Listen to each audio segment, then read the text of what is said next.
A juicy scoop by a leading television news show about a near attack by Israel on Iran 2 years turned into a glimpse of what could likely be a central debate in Israel's upcoming election campaign: who is best suited to block Tehran from getting nuclear weapons.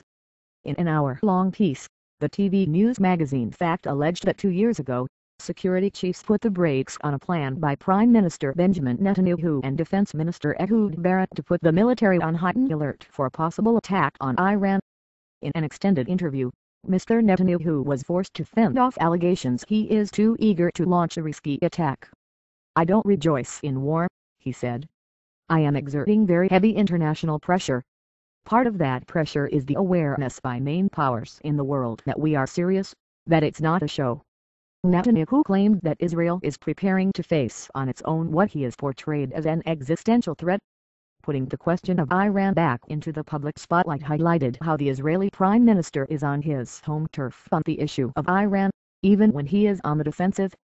Analysts expect that if Iran and national security issues dominate the campaign before Israelis go to the polls on January 22, Mr. Netanyahu and his Likud party should win handily, as no other active candidate currently can match Netanyahu's charisma and credibility on handling national security. Iran is his policy, his identity, his brand. He drives the debate, says Talia Scanlon, an Israeli-American pollster and political consultant. Even though most Israelis oppose the idea of Israel attacking alone, he is given significant credit for putting it on the global agenda, and driving the point home to the US and Europe. The Fact interviewer raised accusations that Netanyahu caused Israel to pay a diplomatic price for saber-rattling and friction with President Obama.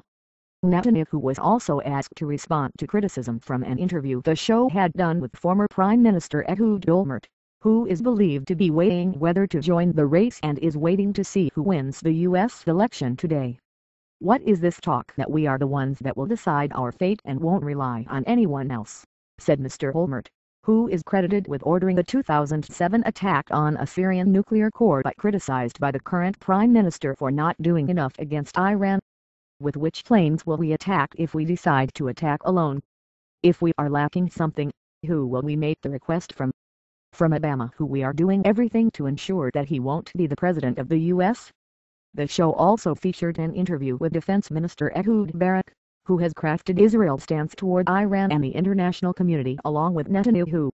Mr. Barak attacked Olmert as unfit to return as prime minister because of his handling of the 2006 war with Hezbollah in Lebanon, a 6-week offensive widely considered to be a fiasco.